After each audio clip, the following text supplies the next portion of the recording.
Assalamualaikum warahmatullahi wabarakatuh. Selamat datang di channel Prediksi Fisika. Pada kesempatan kali ini saya akan membahas soal ujian sekolah mata pelajaran IPA SMP tahun 2023. Jadi di sini ada beberapa soal IPA yang fisika yang kemarin tahun 2023 itu sebagai soal ujian sekolah. Jadi untuk soal ujian sekolah itu biasanya dilaksanakan menggunakan HP gitu ya. Jadi menggunakan HP masing-masing. Nah, di sini kita akan membahas beberapa soal yang ada di sini tentang ujian sekolah. Jadi nanti harapannya bisa digunakan sebagai latihan adik-adik untuk menghadapi ujian sekolah yang mungkin sudah ada yang ujian sekolah atau baru mau ujian sekolah. Oke, sebelum kita lanjut jangan lupa untuk klik like, subscribe, dan share channel ini di teman-teman kalian semua supaya channel ini jadi semakin berkembang. Oke, langsung saja untuk untuk soal yang pertama. Di sini adalah berkaitan sama asam basa. Nah, atau tentang lakmus. Nah, ini ada lakmus merah dan lakmus biru. Nah, kata kuncinya di sini adalah kita melihat tentang lakmus merah dan lakmus biru. Nah, kita pahami dulu ya bahwasanya ada asam ya. Asam itu adalah apa? Nanti warnanya itu adalah merah.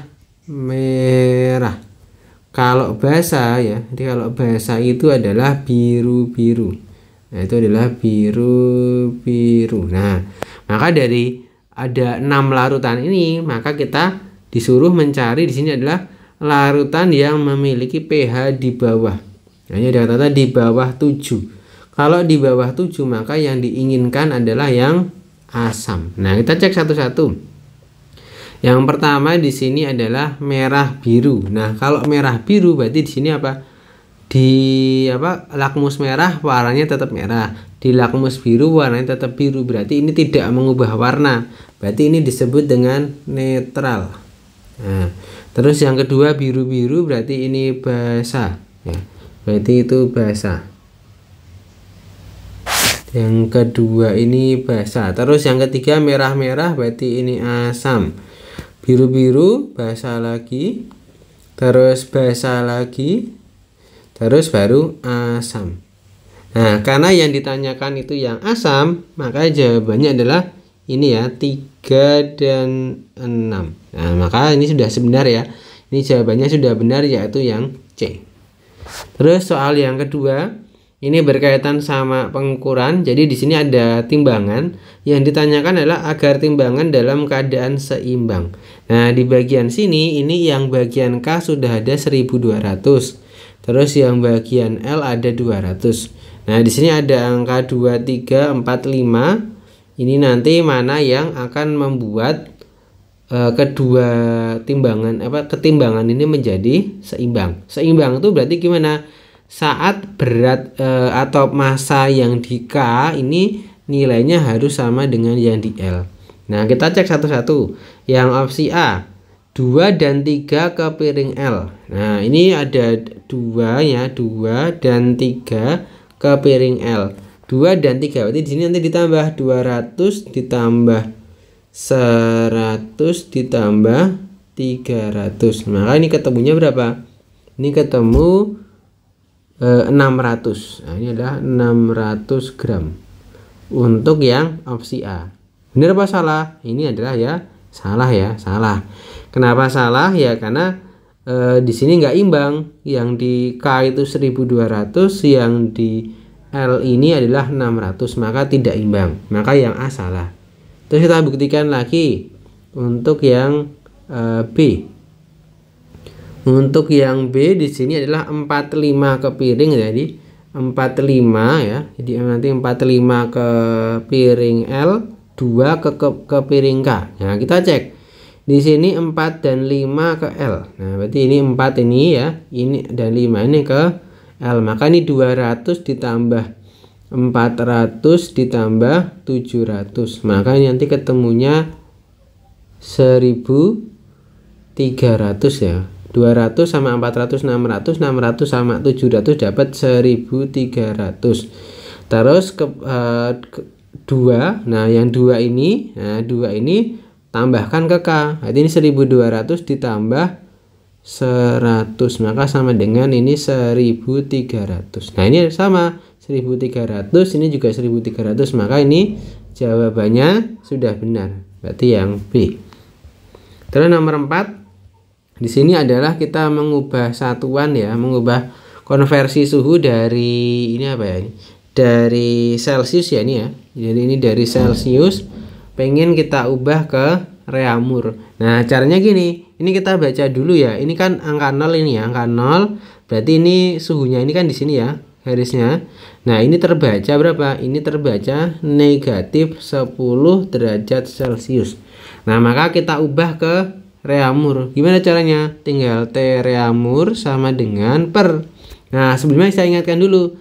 Derajat Celcius itu perbandingannya 5, derajat reaumur itu perbandingannya 4. Nah, yang atas ini, bagian atas ya. Bagian atas ini diisi tujuannya. Nah, tujuannya itu pengen ke reaumur, maka ditulis 4. Terus yang bawah sini diisi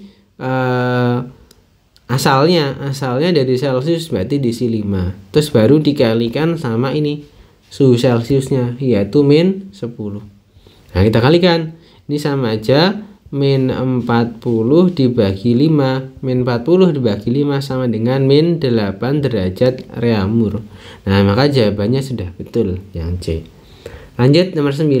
9 ini berkaitan sama tekanan ya. Nah, di sini dikatakan urutan tekanan terhadap lantai yang dari terkecil ya sampai ke terbesar. Nah, di sini dikatakan ini masanya adalah sama. Nah, maka saya ingatkan dulu bahwasanya P atau tekanan itu sama dengan F per A. Nah, yang kita lihat di sini adalah hubungan antara P dengan A. Hubungannya apa? Hubungannya gini. Jadi kalau ini A-nya besar ya, berarti apa? Berarti P-nya kecil. Nah, tapi kalau A-nya itu kecil, luasannya itu kecil, maka P-nya yang besar. Nah, dari sini maka kita harus menghitung luasan masing-masing balok ini. Nah, yang pertama ini ya, berarti ini 2 dikali 4. Karena yang kita ambil itu adalah yang permukaan yang menyentuh bidangnya, yaitu yang dasarnya. Jadi 2 kali 4 itu ketemu, ini ketemu 8. Terus ini berarti 3 kali 2 berarti ini 6.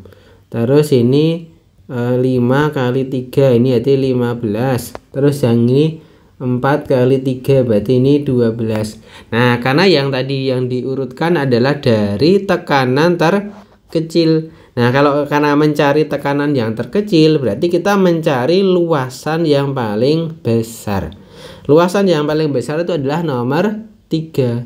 Nah, habis itu yang mana? Habis 3 terus nomor 4. Habis 4 nomor 1. Terus baru nomor 2. Maka udah benar ya jawabannya yang C.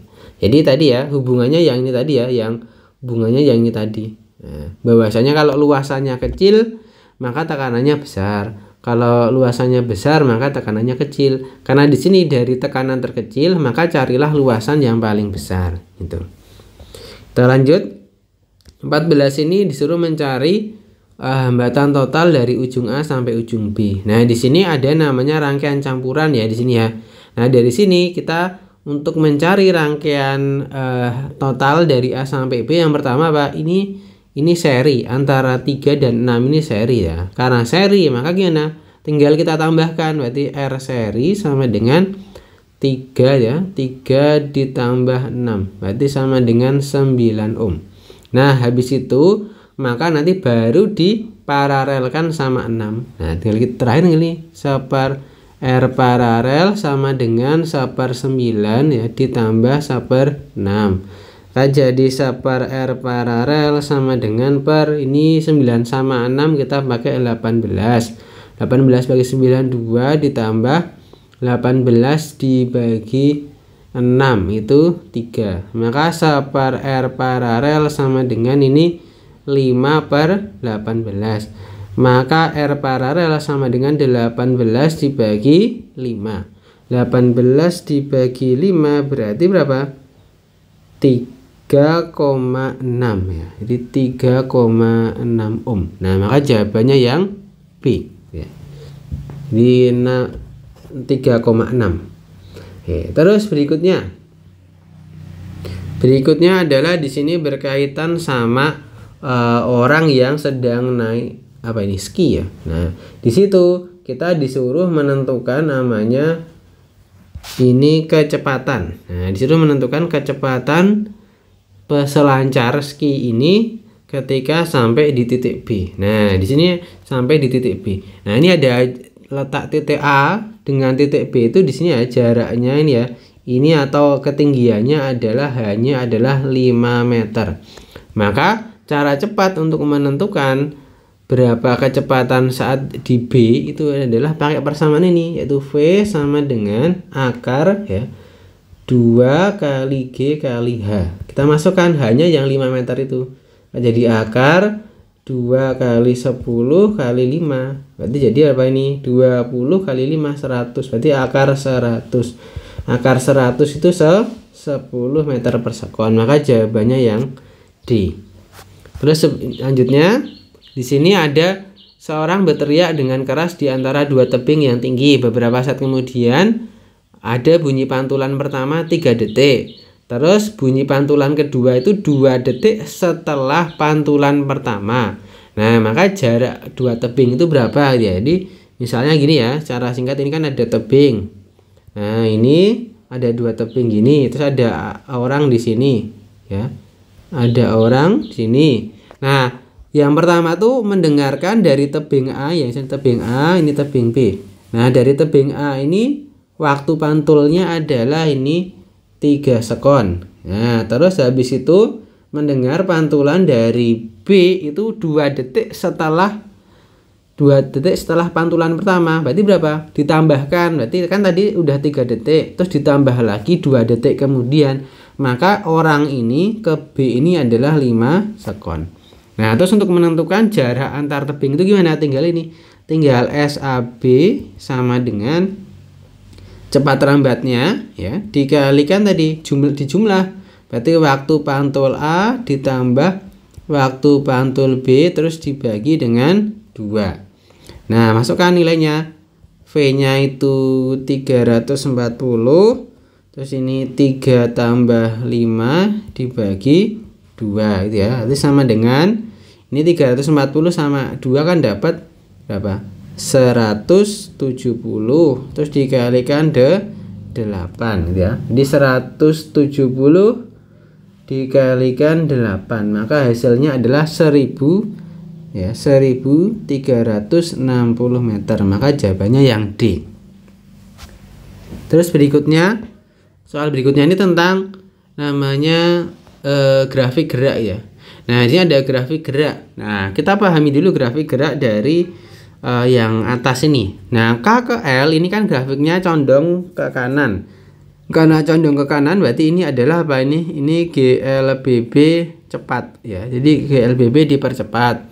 Terus yang ini GLB karena lurus. Terus yang ini berarti apa? GLBB diperlambat. Nah, gitu ya. Jadi ini diperlambat terus sama dipercepat tadi. Nah, terus ini dari grafik itu kita ubah ke grafik tetesan oli. Nah, prinsip dari tetesan oli itu adalah yang pertama arahnya. Jadi arah tetesannya sama arah rambatnya itu sama ya, arah bacanya. Maka nanti kita baca urut ya dari K ini sampai L terus M terus N. Nah, terus berikutnya kalau itu GLBB dipercepat maka jarak antar titik itu semakin renggang. Tapi kalau itu GLBB diperlambat maka jarak antar titik semakin rapat. Nah, di sini kita cek. Yang pertama K ke L itu dipercepat. Berarti kita cari grafik yang K dan L-nya itu jarak antar titiknya semakin renggang. Berarti BCD ini benar ya. Berarti yang A ini salah. Terus kita seleksi lagi. L ke M itu GLB. Kalau GLB maka jarak antar titik harus sama. Nah, ini yang C yang salah. Terus tinggal B dan D. Nah, M ke N tadi diperlambat. Kalau diperlambat harusnya semakin rapat. Maka yang B ini salah. Maka jawabannya adalah yang D. Nah, itu jawabannya yang D. Terus berikutnya di sini ada tentang letak bumi ya. Letak bumi akibat revolusi. Nah, di sini yang ditanyakan adalah pada posisi Z ke posisi Z. Nah, dari Z ke Z ya, dari Z ke Z. Nah, dari posisi Z ke Z berarti gini, kita lihat bagian yang sini ya. Nah, ini ada namanya, yang sini adalah kutub utara, yang bawah sini kutub selatan.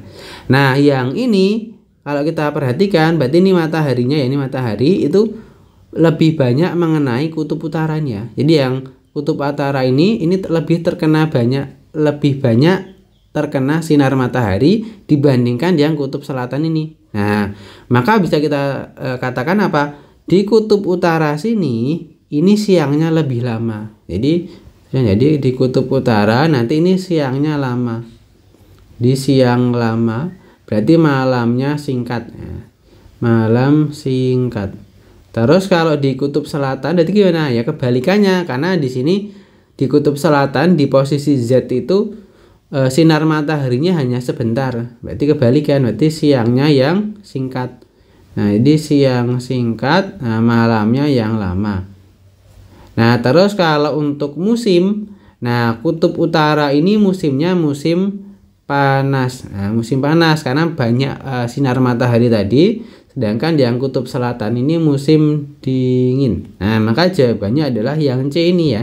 Jadi belahan bumi selatan itu waktu malamnya lebih lama dibanding waktu siang, dan belahan bumi utara ini panas. Berarti sesuai sama yang saya jelaskan di atas. Berikutnya ini adalah tentang frekuensi. Yang ditanyakan adalah perbandingan frekuensi ayunan bandul 1 dan bandul 2. Nah, frekuensi itu apa? Frekuensi itu adalah N dibagi T atau banyak gelombang dibagi waktu. Nah, di sini banyak gelombangnya sama ya. Ini kan dari A ke C dibandingkan dengan P ke R. Nah, ini ABC sama PQR. Jadi ABC, PQR ini sama ya. Jadi sama, N-nya sama. Maka nanti tinggal kita lihat perbandingan antara frekuensi ini dengan waktunya. Nah, maka kita bisa tuliskan jadi frekuensi 1 per frekuensi kedua itu sama dengan, ini dilihat F dan T kan terbalik, maka jadi ini T2 per T1. Nah, dimasukkan nilainya. Waktu keduanya ya, ini waktu bandul yang kedua itu adalah 0,5, waktu bandul yang satu adalah 0,25. Maka dimasukkan, tidak dapat 0,5 gitu ya, dibagi 0,25. Maka hasilnya adalah 2 per 1. Maka jawabannya sudah jelas yang B. Terus lanjut. Berikutnya adalah tentang tuas kedua. Nah, tuas kedua, jadi kalau ini namanya tuas kedua, yang prinsipnya gimana? Tuas kedua itu adalah yang di tengah adalah yang beban. Nah, berarti urutannya adalah kuasa, misalnya kuasa, terus beban, terus baru tumpu. Nah, titik tumpu. Nah, berarti ini adalah untuk yang tuas kedua. Itu, maka kita cek mana yang letak bebannya itu di tengah. Kita cek nomor 1. Nomor 1 ini yang di tengah adalah titik tumpu. Ini titik tumpu yang di tengah. Nah, karena yang di tengah adalah titik tumpu ini, maka ini tuas 1. Nah, maka bukan. Ini juga titik tumpu. Ini maka tuas 1 juga. Terus yang ketiga ini juga, ini yang di tengah adalah apa ini? Kuasa ini ya. Ini yang di tengah ini adalah kuasa. Karena yang di tengah adalah kuasa, maka ini yang ketiga, tuas ketiga. Terus yang nomor 4 ini yang di tengah ini ya, yang di tengah ini beban. Maka ini benar ya, ini tuas kedua. Terus yang kelima ini yang di tengah juga beban, benar. Ini berarti tuas kedua. Terus yang keenam ini yang di tengah kuasa. Berarti ini tuas ketiga. Karena yang ditanyakan adalah tuas kedua, maka jawabannya adalah yang 4 dan 5. Maka benar. Terus berikutnya di sini ada namanya unsur, ada unsur karbon.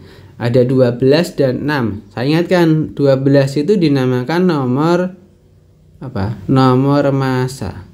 Terus yang 6 ini disebut dengan nomor atom. Nah, maka nomor massanya 12, nomor atomnya 6. Maka yang A ini salah, yang B juga salah.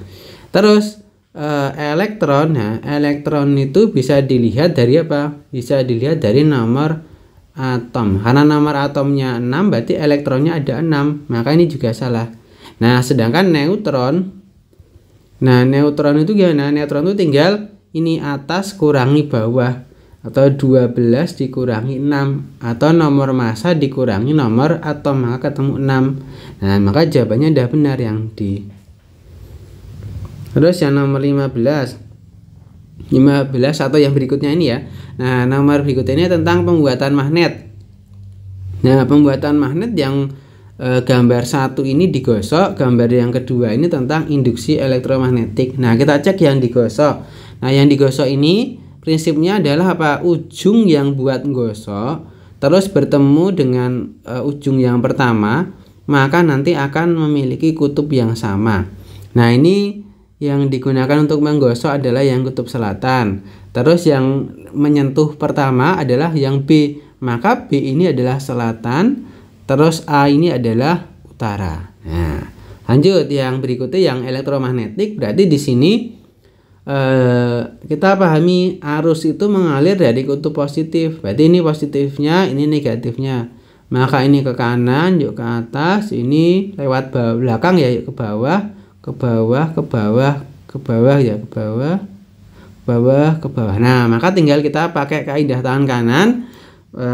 Maka nanti yang utara, yang 4 jari itu sebagai arah arusnya, ibu jari kutub utara. Karena ini arahnya ke bawah ya, arah yang ini ya, yang arah ini itu ke bawah, maka utaranya yang Ki. Berarti ini ya, Ki ini utara, terus yang P ini selatan. Nah, kita cocokkan mana jawabannya tepat. Yang A ujung besi AB, A-nya selatan, salah ya. Berarti yang A-nya bukan selatan, berarti yang ini salah. Terus yang B-nya utara, B-nya utara juga salah. Terus yang C, B-nya selatan benar. Terus di sini P-nya utara, P-nya utara, ini yang bikin salah. Maka jawabannya benar yang D ya. Karena ini A utara, terus Q-nya utara, maka apa? Jadi tolak menolak. Maka jawabannya udah benar D. Tuh, terus 13, satu lagi. Di sini berkaitan sama listrik statis. Di sini ada tentang penggosokan. Nah, di sini yang digosok adalah kain wol dengan penggaris plastik. Nah, kalau kain wol digosok dengan penggaris plastik, maka kain wolnya ini positif, penggaris plastiknya ini negatif.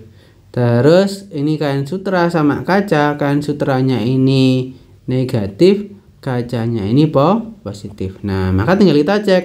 Penggaris plastik bermuatan negatif, benar ya, penggarisnya negatif. Karena elektron dari kain wol pindah ke plastik. Nah, ini benar ya. Jadi negatif, jadi negatif itu karena apa? Karena menerima elektron. Nah, ini menerima elektron. Terus positif itu karena melepaskan elektron. Nah, di sini tadi ini penggaris plastiknya negatif. Negatif ini karena apa? Elektronnya dari kain wol ini pindah. Nah, makanya apa? Kain wol ini positif, penggaris plastiknya jadi negatif. Oke, gitu ya. Jadi itu pembahasan soal ujian sekolah yang dari tahun 2023. Mudah-mudahan nanti bisa membantu adik-adik dalam mempersiapkan ujian sekolah Mapel IPA tahun 2024. Terima kasih.